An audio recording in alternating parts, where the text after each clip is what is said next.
Saudamos a todos aqueles que, mais uma vez, acompanham a rede Novo Tempo e a rádio RCS para o estudo semanal da Bíblia através deste programa Bíblia Aberta. É justamente esta a nossa proposta, abrir a Bíblia para saber aquilo que podemos aprender da parte de Deus sobre algum assunto, neste caso em particular, sobre a gestão de recursos. Hoje nós vamos ver o que podemos entender a partir da Sagrada Escritura que nos leve para uma vida mais plena e uma vida de sucesso. Olá, Fernando, bem-vindo mais uma vez. Esta é uma palavra-chave na lição desta semana, o sucesso. Toda a gente procura sucesso, toda a gente quer ter sucesso. Podemos aprender a partir da Bíblia como conseguir isto? Sim, eu até penso que eu encontraria 4 palavras para desenvolver um bocadinho este conceito. Primeiro, planeamento. O sucesso tem que ser planeado. Segundo, sabedoria. Depois vem o sucesso e a felicidade. Quer dizer que tem que começar por aí, por um planeamento, depois de uma forma inteligente, de uma forma sábia, segundo os ensinos da palavra de Deus, e então o sucesso e a felicidade surgirão. Então está a dizer-me que o sucesso não aparece só por si, é uma consequência de algo, não é? É isso. Tem que haver conteúdo. Muito bem. Então vamos começar por ler a partir da Sagrada Escritura. Em Colossenses, no capítulo 3, estamos no Novo Testamento, uma das cartas de Paulo à igreja de Colossos, capítulo 3, a partir do versículo 23, e nós lemos: E tudo quanto fizerdes, fazei-o de todo o coração, como ao Senhor e não aos homens, sabendo que recebereis do Senhor o galardão da herança, porque a Cristo o Senhor servis. Ou seja, tal como dissemos na semana passada, Fernando, nós temos aqui não apenas uma recomendação, mas uma promessa também de que Deus nos retribuirá. Mas eu gostaria que o Fernando comentasse aqui uma expressão que eu vou destacar aqui, que é fazei-o de todo o coração. O que é que isto quer dizer? Há uma expressão que Jesus utiliza também que ajuda a compreender esta. Ele diz amar de todo o pensamento. Quando fala em coração, fala pensamento. Portanto, quando fazei todo o coração, fazei com toda a vossa capacidade mental, com toda a vossa capacidade física e mental. E então diz que quando nós nos empenhamos desta maneira, a promessa é sabendo que recebereis do Senhor o galardão e herança. Quer dizer que esta aplicação, este entusiasmo mental, psicológico, que envolve todo o ser, pois isso é um caminho para o sucesso. Quando nós abordamos os assuntos deste trimestre, nós estamos a falar não apenas, mas também e principalmente de recursos materiais, repito, não só, mas principalmente. Será que o sucesso pode ser medido apenas e só pela quantidade de recursos materiais que nós temos? Ou a vida é muito mais do que isso para nós aferirmos? A definição do sucesso depende muito da nossa perspectiva, depende da nossa referência. Se nós temos uma referência secular, nós pensamos em dinheiro. Sucesso é dinheiro, sucesso é vendas, sucesso é faturar. Agora, nós temos na Bíblia exemplos diferentes de sucesso, que foram sucessos igualmente. Por exemplo, o caso de José. Ele, de uma pessoa vendida como escravo, chegou a ser o governador do Egito. O segundo homem mais importante da nação. Mais importante daquela época. Um sucesso fantástico. João Batista, que foi um grande profeta, o profeta que veio anunciar a chegada do Messias. O precursor do caminho. Ele acaba numa prisão e dali é executado. Mas ele teve uma carreira de sucesso na perspectiva da eternidade, não na perspectiva deste mundo. Portanto, qualquer sucesso que seja apenas voltado para as coisas deste mundo é um insucesso. Porque quando nós fecharmos os olhos, aí termina o sucesso. Mas o sucesso de José era um sucesso espiritual, a sua descendência continuou a ser fiel a Deus e, portanto, tinha essa dimensão espiritual também. E precisamos de considerar o sucesso nessas dimensões. Eu vou pedir ao Fernando para comentar brevemente uma palavra que nós mencionámos no estudo da semana passada, mas apenas de passagem, que há uma diferença muito grande entre conhecimento intelectual e a sabedoria prática da vida, não é? Também é importante neste campo ser sábio para atingir o sucesso que Deus propõe. propõe também. Exatamente. Há um texto que nós encontramos em Provérbios que diz o seguinte: a sabedoria dá uma vida longa, dá riquezas e honra. Os seus caminhos dão felicidade e paz. Portanto, esta sabedoria que eu pus como a segunda palavra do nosso título, planeamento e sabedoria, segundo esta perspectiva bíblica, garante uma vida longa, ou dá uma vida longa e riquezas e honra. Portanto, quer dizer que aquele que é sábio não precisa de ser um marginal, porque às vezes há uma ideia que alguns sábios foram marginais. Na verdade, a palavra sabedoria aparece 169 vezes no Antigo Testamento e só em Provérbios aparece 50 vezes. Esta sabedoria, como dizíamos, é diferente do conhecimento. O conhecimento é mais do domínio intelectual, a sabedoria tem que ver com compreender sabiamente, tem que ver com a conduta, com a maneira de viver. E, portanto, a sabedoria, este é um aspecto muito importante, tem que ver com a maneira de viver. Como é que eu vivo? Qual é a minha filosofia de vida? Isto vai dar uma orientação com um fim diferente, naturalmente. A Bíblia faz o contraponto entre aquele que é sábio e aquele que é néscio. E uma vez ouvi não sei se é um ditado popular, se que é, que dizia que vê mais e melhor o sábio no fundo de um poço do que um néscio no topo da montanha. Isto para fortalecer aqui com um dito popular, que não é mais importante, o mais importante é o que diz a Escritura, mas isso que estava a dizer. Agora, temos de começar por algum lado, não é? Temos de ter um ponto de partida para chegar lá, para exercer esse conhecimento, além disso, essa sabedoria, e para chegar lá. E um dos versículos, se calhar é daqueles que eu me lembro mais atrás no tempo, desde que eu era criança, porque certamente dizemos isto aos jovens, está em Eclesiastes no capítulo 12 e no versículo 1 que diz: lembra-te do teu Criador nos dias da tua mocidade, antes que venham os dias maus e cheguem os anos dos quais venhas a dizer: não tenho neles contentamento. Que mensagem é esta que aparece aqui neste versículo? Aqui é claramente uma mensagem para gente nova, para os jovens, e é uma forma de começar bem. Há pessoas que começam a sua vida, que ordenam a sua vida com Deus muito tarde. Vão a tempo. Mas quando é possível ordená-la desde cedo, é bastante melhor. E este texto convida a isso. Lembra-te do teu Criador enquanto és jovem. Enquanto não chegam os maus dias, os dias em que o reumatismo, os dias em que as dificuldades de concentração, os dias em que as dificuldades físicas começam a acontecer. Este convite do sábio que escreve o livro de Eclesiastes é para que os jovens comecem desde cedo a pensar nas coisas que são de cima. Esse é um dos convites que aqui é muito claro. Nós temos aqui um personagem da Bíblia, que é Jacó, que ele tem uma história tão fulgurante quanto dramática, não é? E num momento em que ele estava pronto para fazer as suas escolhas que determinariam a sua vida, ele fez aqui algumas escolhas erradas, nomeadamente enganar o seu pai, portanto, enganar também o seu irmão, defraudar, fazer um complô com a mãe contra o restante da sua família, enfim, aquilo que não desejaríamos, não é? E depois ele é enviado para a casa do seu sogro, onde acaba por ter ali a sua esposa, ou as suas esposas, como foi o caso. Está aqui um exemplo de alguém que poderia ter feito as melhores decisões logo na sua juventude, que evitava passar por muitos anos de sofrimento à frente. É verdade. Apesar de tudo, é muito interessante ver esse relato, porque na sua visão, quando ele ia a caminho de Labão, da terra onde vivia Labão, ele tem uma visão, e é Deus que lhe aparece, e diz: eu sou o Senhor, o Deus de Abraão, teu pai, e o Deus de Isaac. Portanto, Deus aparece como sendo o Deus de Abraão e de Isaac.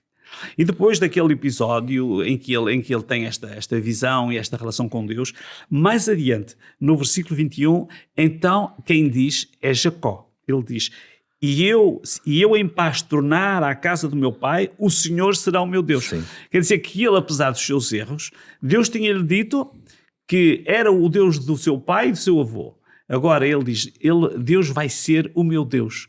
Se eu vier, é quando ele depois também diz que lhe dará o dízimo, etc. Portanto, ele faz este pacto logo no início da sua vida, apesar dessa fase conturbada. Agora, é muito interessante, é que logo no capítulo a seguir, no capítulo 29 de Gênesis, ele encontra-se com Raquel. a sua esposa. Quer dizer que ele tomou essas decisões antes de encontrar a esposa. Aqui há uma progressão nos acontecimendos que é interessante para os jovens. Primeiro, não chega a ser o Deus dos pais, convém que ele assuma que seja o seu Deus. Depois o compromisso de se envolver com Deus, de lhe devolver os seus dízimos e tal, Deus, ele faz esse compromisso. Portanto, ele tinha esse compromisso pleno com Deus. E agora Deus providencia-lhe uma jovem que haveria de ser a sua noiva e depois a sua esposa. Portanto, há aqui uma progressão muito interessante e uma prioridade nas escolhas. É muito interessante esse aspecto e o Fernando tocar no assunto da escolha de uma esposa, de uma família, porque é muito difícil ao longo da nossa vida termos uma escolha tão importante quanto essa, não é? Eu posso mencionar a escolha do batismo, porque em todos os casos Deus em primeiro lugar, não é? Mas escolher uma esposa ou um marido, no caso de ser uma senhora que está a ouvir, não é? É sem dúvida nenhuma uma escolha muito importante. E o facto do Fernando ter destacado que existiu uma progressão, existiu ali um trabalho, não é? Existiu ali uma decisão antes disso, já preparou o caminho para aquilo que viria a seguir. Eu estou a lembrar-me também, apenas e só uma geração antes de Jacó, não é? Que o seu pai, Isaac, quando foi para ele próprio casar, o avô de Jacó também teve o cuidado de preparar o seu servo para que fosse ali encontrado. Ou seja, é muito importante nos nossos anos de juventude, se for o caso para quem estiver a assistir, e se não for o caso, como disse o Fernando, há sempre tempo para retificação enquanto estivermos aqui, sabermos ser bem guiados pelos princípios divinos, que é para fazermos as escolhas certas que determinam depois a nossa vida toda, que está à frente. Claro. Esta lição, ao falar nestas questões, aborda um assunto que é fundamental, porque hoje não existe a ideia de que nós podemos, em termos matrimoniais e de compromissos, resolver de qualquer jeito, depois nós vamos arranjar, tudo vai dar certo, mas não é verdade. Tem que haver planeamento. E planeamento é seguir esta linha. Primeiro Deus, pôr Deus em primeiro lugar, ver com quem vai casar. Isso vai determinar o futuro. É uma pessoa que tem princípios ou que não tem princípios. Podemos, desculpa interrompê-lo, mas só para fortalecer, podemos mencionar o caso de Sansão, que tropeçou neste ponto, claro, e foi um problema muito grave, não é? Mas continuando o que estava a dizer. O importante, nós podemos e devemos ser felizes em todas as fases da nossa vida. Na juventude é quando se tomam as grandes decisões. Entre os 20 e os 30 anos vai-se escolher a profissão, vai-se escolher o curso antes, é o curso, é a profissão, é a carreira profissional, a esposa começar a ter os filhos, aparecem os filhos, portanto é uma das alturas mais importantes e nessa altura era muito importante que os jovens tivessem esta noção da importância da espiritualidade nas suas escolhas. Muito bem. O Fernando mencionou em escolher o curso, escolher a sua profissão também, não é? O que implica naturalmente ter um trabalho, uma ocupação para a vida. E este aqui é um ponto bastante importante. Em Gênesis, no capítulo 2, versículo 15, estamos a falar das origens. E estamos a falar de um tempo em que não havia pecado ainda. Portanto, podemos ter a certeza de que estamos a falar de algo muito bom, não é? E tomou 2,15 de Gênesis, o primeiro livro da Bíblia, e tomou o Senhor Deus o homem e o pôs no jardim do Éden para o lavrar e para o guardar. Não como nós o fazemos hoje, como é evidente, mas para o lavrar e guardar. A Bíblia apresenta uma filosofia bíblica, para a nossa ocupação, para o desempenho da nossa função como trabalhadores, para termos. Claro. O trabalho é um instrumento de realização. Uma pessoa que encontra um trabalho que gosta de fazer. Há pessoas que trabalham, parece que estão a brincar, porque eles gostam tanto do trabalho que é uma alegria ir para o trabalho todos os dias, é um prazer. Agora, há pessoas que têm um trabalho que parece quase uma escravatura, porque estão a fazer uma coisa que não gostam, para a qual não estão vocacionados. E, portanto, nesta fase de preparação, mesmo na juventude, uma das coisas mais importantes é os jovens descobrirem a sua vocação em termos profissionais. Porque se a pessoa está ao longo da vida a fazer uma coisa que gosta, isso vai ser uma pessoa realizada, com muito menos stress, com muito mais realização, porque vai ter resultados concretos e objetivos e, portanto, o trabalho é uma bênção quando nós conseguimos conciliar, embora vivamos num mundo mau, num mundo difícil, mas quando nós conseguimos conciliar estes princípios, estar bem preparados para a profissão que escolhemos, também é um aspecto, hoje a preparação é fundamental, e depois fazer uma coisa que se goste de fazer. Isto foi assim no Éden, Naturalmente que o trabalho devia ser uma delícia, trabalhar no Éden, trabalhar num jardim onde tudo era perfeito, fazer a manutenção, fazer as colheitas, devia ser alguma coisa de extraordinário. E, na verdade, o ideal seria que nós encontrássemos no trabalho uma realização saudável. Há pessoas que estão à espera que chegue o fim de semana para esquecerem o trabalho. Há outras pessoas que estão felizes cada dia que vão trabalhar. Isto vai fazer a diferença na felicidade das pessoas. Eu estava justamente a pensar isso, porque com frequência eu ouço alguém dizer, lamentar-se, amanhã já é segunda-feira e nunca mais chega sexta. Uma expressão popular que usamos. E na verdade, quer dizer, o sucesso que essa pessoa vai atingir já está comprometido ao princípio pela, e é uma expressão minha, má vontade e menos disponibilidade que a pessoa tem. E isso acaba, pode não ser sempre, mas é também resultado das escolhas que nós fazemos, não é? Talvez a direção divina possa ser um fator que aqui entra claramente para nos orientar onde nós vamos estar, que vai ser melhor para nós, mesmo que a princípio não o pensemos. É bom que nós tenhamos a noção de que era plano do Criador que o homem trabalhasse. Há aqui uma nota muito interessante, que é um comentário de Ellen White, que eu acho muito interessante. Diz que Adão foi dado o trabalho de cuidar do jardim. O Criador sabia que Adão não podia ser feliz sem uma ocupação. A beleza do jardim encantava, mas isso não era suficiente.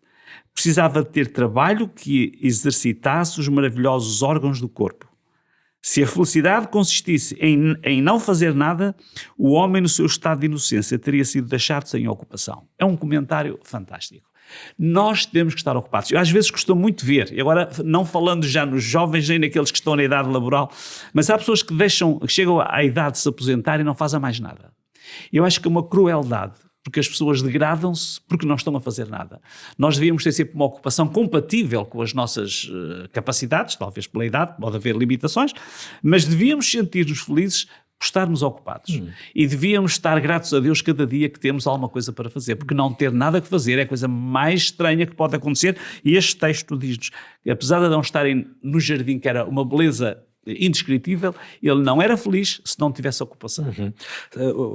Recorrendo às origens, que é o exemplo que estamos a ver, o facto do homem ter cometido pecado veio alterar muitas coisas, não é? Olha, nós perdemos a roupa que tínhamos lá, tivemos que arranjar outra, não é? Perdemos a companhia diária da pessoa de Jesus e dos anjos também, e fomos nos degradando ao longo do tempo, mas houve coisas que nós não perdemos. Nós não perdemos o casamento, nós não perdemos o sábado e nós não perdemos a ocupação, o trabalho, porque foi dado lá e veio cá para fora. Claro que naturalmente Adão não suava, não se cansava lá dentro, claro, e as coisas começaram a ser diferentes. Só que como isso veio do Éden e se manteve depois da queda do homem, rapidamente podemos perceber que se Deus o instituiu no Éden, e manteve isso depois de nós, humanidade, claro, termos sido expulsos, é porque faz-nos mesmo falta, é porque é mesmo fundamental para nós. Claro. Nós encontramos um texto em Gênesis 3 que nos diz: no suor do teu rosto comerás o teu pão. Logicamente que há aqui uma consequência do pecado, é com esforço. Antes não seria com este suor. Pois. Mas apesar de tudo, o trabalho é alguma coisa que dá realização.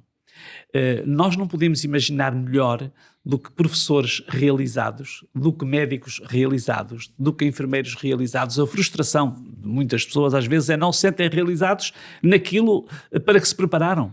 E, portanto, nós, como crentes, devíamos procurar essa realização e devíamos procurar ser felizes quando somos médicos, quando somos enfermeiros, quando trabalhamos nos trabalhos domésticos. Ter uma casa limpa e ver a casa limpa depois também dá satisfação às pessoas que a fazem.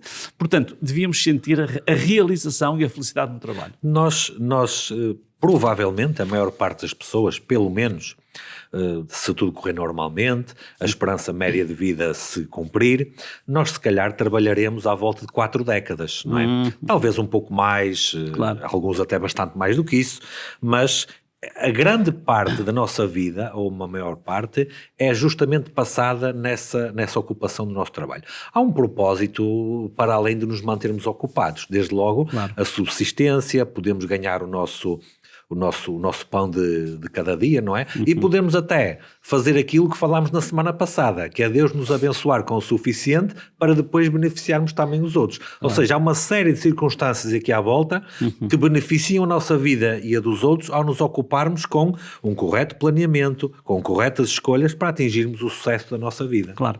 Eu, quando estava a refletir sobre isto, na verdade, nas sociedades ocidentais, o tempo laboral é este, são 40 anos. Mas há sociedades onde as pessoas têm que trabalhar mesmo até o fim da vida. Assim. Né? Agora, é por isso que pode ser um erro nós chegarmos ao fim de 40 anos de serviço e acharmos que já não temos que fazer mais nada. Mas deveríamos realmente ter essa perspectiva. Durante estes 40 anos é quando os filhos crescem, é quando se tem que pagar as propinas, é quando tem que... Há muitas despesas, vestir os miúdos para ir para a escola, levá-los à escola, ter um carro ou dois para ir levar e buscar. É uma altura, às vezes, que pode provocar algum stress financeiro. Mas deveríamos ter essa planificação, estar à altura, porque nós precisamos, é a responsabilidade de cuidar da família nessa altura, de cuidar com o trabalho, com todo o envolvimento. E devia ser um lugar, um tempo de utilidade da existência. A pessoa tem uma existência útil e devia compreendê-la assim. Às vezes podemos dizer, esta altura é uma altura de um grande sacrifício, mas é passageiro, porque às vezes também há períodos mais intensos. Devemos realmente refletir sobre isso e perceber como é importante criar um bom ambiente doméstico, criar as crianças com boas orientações, tudo é feito nestes 40 anos. Não é? E aqui entra um ponto muito importante que é a gestão financeira da família. Não é? Claro. A gestão financeira da família que implica, nos tempos ancestrais, nós tínhamos um pai e um marido que trabalhava. Agora as coisas são muito diferentes, não é? A Bíblia é do tempo em que havia um contexto social muito diferente do que existe hoje. Mas os princípios são os mesmos que estão lá, não é? Que conselhos, que recomendações é que a gestão familiar, o Fernando já tocou um pouco no último comentário, não é? Que nos podem dar justamente para não estarmos aflitos a cada dia, não é? E garantirmos o sucesso, não apenas pessoal e a prosperidade pessoal, mas também da família. Primeiro, nós deveríamos criar um ambiente doméstico cristão. Portanto, onde haja tempo para estar com Deus cada dia, com os filhos, contar-lhes as histórias. Isso faz parte da cultura bíblica. Contar as histórias da Bíblia, ajudá-los os ensinamentos da Bíblia, ensiná-los esses caminhos. Depois, ensiná-los também a eles a gostar de trabalhar. Porque às vezes nós podemos fazer as coisas tão fáceis que eles nem desenvolvem o gosto por fazer as coisas.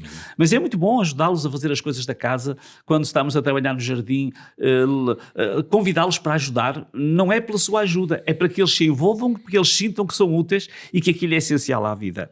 E depois também oferecendo uma boa educação. Na verdade, hoje quem não tiver uma boa preparação tem uma vida difícil e devemos, na medida do possível, dar as melhores condições aos filhos para que eles possam se ingrar na vida e tornar-se pessoas independentes. Nós temos uma situação social hoje em muitos países do mundo, não apenas no mundo ocidental, mas em muitos países, em que não é fácil fazer essa gestão por uma série de dificuldades, não é?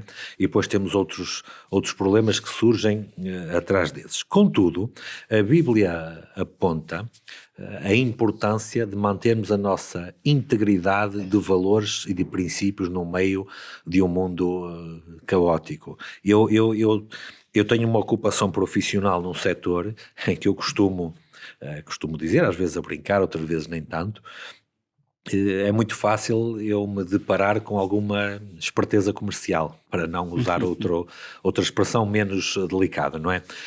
Os cristãos são chamados a ter um comportamento diferente, a ensiná-los aos filhos, como o Fernando estava a dizer, mas há aqui um princípio de integridade moral que convém manter independentemente da situação com a qual somos confrontados. Claro, isto tem que ver com toda a gestão, temos falado, gerir até que ele venha. Tem que ver com as nossas atitudes, tem que ver com a nossa forma de viver, com o nosso estilo de vida. E, portanto, isto vai-se refletir aqui, porque às vezes há momentos de grande tensão no casamento, sobretudo neste período, que é um período produtivo, às vezes é muito difícil.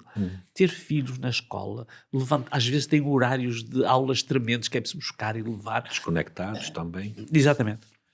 E, portanto, esta é uma altura muito bonita, ver os filhos crescer, vê-los pequenos, vê-los adolescentes, vê-los depois já ficar homens e mulheres, isso é muito bonito. E é realmente uma das grandes missões de cada um de nós. Aliás, há aqui um texto que diz, em todo o trabalho há proveito, mas a palavra dos lábios só encaminha para a pobreza. Quer dizer que não chega a falar. É preciso fazer.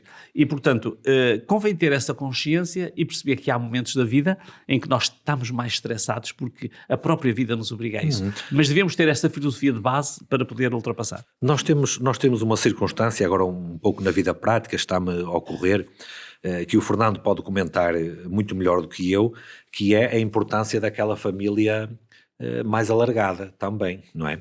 Porque aquilo que é o comportamento e o estilo de vida de pais e avós em particular é muito diferente hoje do que era há 50 anos atrás, não é? Exatamente. Ou seja, no meio de todas estas dificuldades, se calhar nós devemos perceber ainda mais aquilo que são os valores familiares, e quando eu digo valores familiares, estou a referir-me às pessoas não apenas daquele núcleo do lar, que é o mais íntimo, não é? O mais estreito, mas também a família mais alargada que está ali à volta, que hoje em dia aparece como um apoio muito grande para permitir que os planos dos tais mais jovens possam ser desenvolvidos para atingirem os seus objetivos de vida, não é? Hoje isto é mais importante do que era há algum tempo atrás. Claro, hoje é diferente, sobretudo, porque antigamente até às vezes essa família mais alargada acabava por ficar mesmo em conjunto, porque os avós viviam com os filhos, viviam com os netos, havia casas grandes, hoje às vezes é diferente. Mas o importante de tudo isto é que, independentemente das circunstâncias, esta filosofia de vida exista. Nós temos padrões muito mais elevados, objetivos muito mais elevados do que esta terra, e devemos preparar-nos a nós e preparar os nossos filhos para essa perspectiva. É verdade, a preparação da nossa família está no topo das prioridades. Claro. Eu gostaria que o Fernando comentasse aqui um versículo que nós encontramos em Provérbios 22, que diz o quê? Tudo isto tem um objetivo, como é evidente, não é? Aqui na parte, para quem acompanha o manual que nós estamos a ter, na parte de quarta-feira, Provérbios 22, 1 diz: mais digno de ser escolhido é o bom nome do que as muitas riquezas. Algo mais importante do que a tal conta bancária recheada. E a graça é melhor do que a riqueza e o ouro. Tudo isto que estamos aqui a comentar, o resumo de instruções que o Fernando está aqui a dar, isto no fundo é para prestigiar a própria pessoa, para ela não ter sequer dificuldades de fama na sociedade que a rodeia. Aqui tem uma visibilidade muito abrangente, há um panorama muito abrangente, porque estamos aqui a falar do que nós fazemos e que vai ter efeito na nossa vida. Por exemplo, uma pessoa que já chegou à idade da reforma, já falamos um bocadinho nisto hoje. Suponhamos que tem uma situação ideal, já criaram uns filhos, se calhar já tem netos. Já podem ter netos, a casa está paga, não há dívidas, as necessidades de transporte estão asseguradas, a saúde reflete escolhas que fez no passado, porque não só o aspecto financeiro, mas mesmo o aspecto da saúde responde ou corresponde àquilo, a muito que nós fizemos no passado, não é? E daí o planeamento, não é? Há rendimento suficiente agora para manter a família e, portanto, o ideal seria, quando a pessoa chega a esta fase, que fosse uma fase de felicidade. Aliás, de maior felicidade até, de ser bem-sucedido. Porque Deus chama os seus filhos para atingirem um padrão de vida elevado. E Ele gostaria que, ao chegarmos à fase do ocaso da vida, nós pudéssemos ter essas bênçãos. Mas, na verdade, isto depende de tudo quanto nós fizemos antes. Quer financeiramente, quer no aspecto da saúde, quer os hábitos que tivemos, os hábitos que criamos. Isso vai se refletir no fim da vida. Portanto, é bom começar cedo a planificar, lembra-te que Deus nos dias da tua mocidade e ao longo da vida, para que tenhas anos felizes quando chegarem os últimos anos. Eu ouvi recentemente um psicólogo clínico, portanto, um profissional que acompanhou milhares de pessoas ao longo da sua carreira, e ele estava a ser confrontado no sentido da conversa, não era um conflito, com uma senhora de 38 anos, com uma impressionante carreira profissional como jornalista, solteira, sem filhos, porque foi a opção que a senhora teve, dedicar-se à carreira. E ela perguntava o que é que ela achava da opção que ela teve.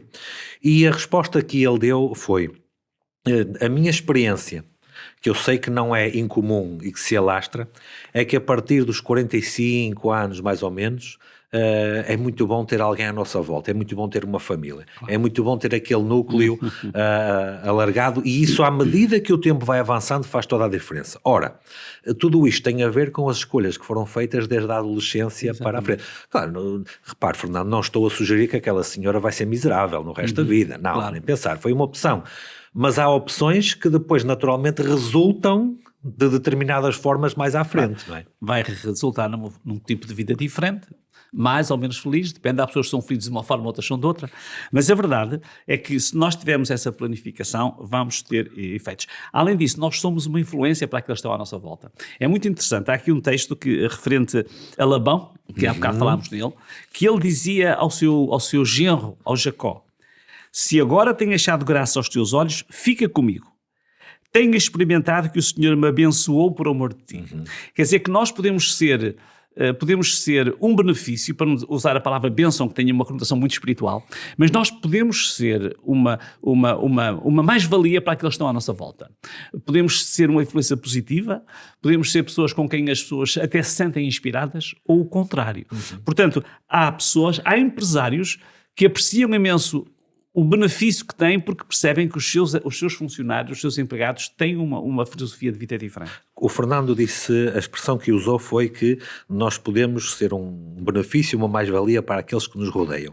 Bom, talvez seja difícil encontrar um exemplo maior disso do que aquele que já falámos, foi quando José foi levado para o Egito, não é? Exatamente. Que foi o instrumento divino para salvar a vida dos egípcios e de todas as nações que estavam ali à volta. Mas José não se esqueceu de um princípio bíblico, que eu vou pedir ao Fernando para comentar, que é um ideal cristão, que Paulo deixou na primeira carta aos Coríntios, capítulo 10, versículo 31, onde ele diz: portanto, quer comais, quer bebais, ou façais outra coisa qualquer, fazei tudo para a glória de Deus. Ou seja, a procura deste sucesso profissional, pessoal, familiar, como quisermos, que é ótimo, não é? A procura deste sucesso, que conduz também à felicidade, a uma vida mais plena, deve ser submetida a este princípio de fazer tudo tendo em vista a glória de Deus e não a exaltação própria. Porque usamos no primeiro encontro que tivemos uma palavra que é sintonia, viver em sintonia com Deus. Se nós vivemos em sintonia com Deus no trabalho, na gestão financeira, no que quer que façamos, como diz o apóstolo Paulo, isto é para a glória de Deus e devia ser feito em qualquer idade. Quando se é jovem, quando se está na idade laboral, quando se está depois no período da aposentação, devíamos ser uma inspiração, não por uma questão de evidência pessoal, mas de realização. Se a pessoa se sente realizado, olha para trás e diz: eu vivia a minha vida da mesma maneira. Isso é muito importante. Isto tem que ver com as escolhas, com as tais prioridades, e quando nós experimentamos a bênção de Deus na nossa vida também. Nós sabemos que ninguém nasce ensinado, claro, não é? E que todos precisamos de instrução e precisamos de conselhos, principalmente para isto. A Bíblia é muito clara de que os novos aprendem com os mais velhos. É assim que acontece na Bíblia. Hoje em dia, Fernando, nós temos uma sociedade que nos rodeia, que ela está cheia de, é uma expressão minha que eu vou usar, está cheia de gurus, está cheia de pessoas que em 2 ou 3 meses sobem a um palco e já sabem ensinar toda a gente a fazer tudo, não é? As sessões e os profissionais do chamado coaching ou mentoria são cada vez mais prolíferas por todo lado, não é? Precisamos aprender, não é? Para o cristão, a Bíblia é a primeira fonte de ensinamento. Devemos ter, eu vou citar aqui Provérbios capítulo 3, 5 até 8, onde diz: confia no Senhor todo o teu coração e não te estribes no teu próprio entendimento. E quando diz para eu não me desviar do meu próprio entendimento, eu posso acrescentar de forma não abusiva no entendimento do outro que está ao meu lado também, porque a Bíblia diz: maldito é o homem que confia no homem. Não te estribes no teu próprio entendimento. Reconhece-o em todos os teus caminhos e ele endireitará as tuas veredas. É verdade que temos pessoas ao lado, profissionais das mais diferentes áreas, que nos podem ajudar nesse desenvolvimento. Mas há uma prioridade muito clara aqui neste texto. Claro, um salmo que eu gosto imenso é o Salmo 1, que nos fala mesmo nisso. Nós podemos, e hoje há especialistas para tudo. Nunca houve tanta especialização, não é? Mas há perspectivas que têm muito que ver com a vida material, com a vida cotidiana, com a vida que ignora a dimensão espiritual do indivíduo. E nós já falámos aqui que a lei de Deus é como um caminho, é uma instrução, é como um caminho que nos ensina por onde devemos ir. E o Salmo 1 diz: bem-aventurado ou feliz o varão que não anda, este é o primeiro verbo, que não anda segundo o conselho dos ímpios, que não se detém, portanto, não anda, não se detém no caminho dos pecadores, nem se assenta. Há aqui uma progressão: andar, deter e assentar na roda dos escarnecedores. E depois diz: antes tem o seu prazer na lei do Senhor e na sua lei medita de dia e de noite. E depois diz: será como uma árvore plantada junto a ribeiros de águas, a qual dá o seu fruto na estação própria, cujas folhas não caem, e tudo quanto fizer prosperar. Aqui temos uma filosofia de vida que pode entrar em conflito com algumas das filosofias que se ensinam neste momento. Logicamente que podemos buscar ajuda de especialistas em determinadas áreas, às vezes necessitamos, mas devemos sempre comparar essas filosofias se estão de encontro à filosofia que encontramos na Palavra de Deus. Aqui diz-nos que aquele que reflete, porque quando diz tem o seu prazer na lei do Senhor, repito a ideia que há instantes mesmo disse, é aquele que aprende a andar no caminho que o Senhor ensinou. Portanto, que segue as suas orientações. Esse vai encontrar felicidade. Como é que nós podemos aplicar estes princípios aos assuntos financeiros básicos que nós temos? Ou seja, podemos entender algumas instruções, assim de forma resumida, que a Bíblia nos dá acerca de como nos gerimos financeiramente a título pessoal e a título familiar também. Para quê? Para planear bem, para atingir o sucesso e para sermos felizes como indivíduos e como famílias. Nós podemos recapitular um bocadinho o que falámos em encontros anteriores.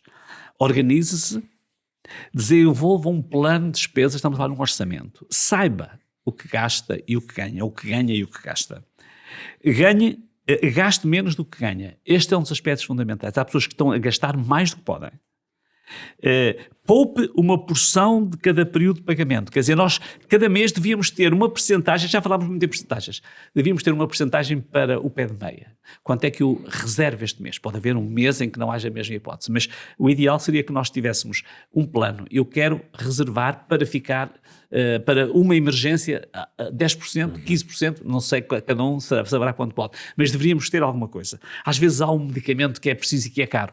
Se nós tivéssemos uma reserva, às vezes há um acidente do carro que a pessoa não espera. Uma arranhadela num para-choques. Ou mais grave. Ou mais grave. Mas isso às vezes é o suficiente para desequilibrar uma vida, não é? Evite dívidas, como se evita a Covid. Já falámos nisto. Sim. Seja um trabalhador diligente. Daqueles trabalhadores que o patrão diz: olha, eu queria ter 10 como este. E depois, lembre-se que esta terra não é o fim. Esta terra é apenas uma passagem e o lar eterno está à nossa espera. Eu vou ler aqui um texto que está no livro Educação, escrito por Ellen White, que diz o seguinte, e que eu penso que acaba por nos ajudar a consubstanciar melhor tudo isto. Não há nenhum ramo de negócio lícito para o qual a Bíblia não proporcione uma preparação essencial.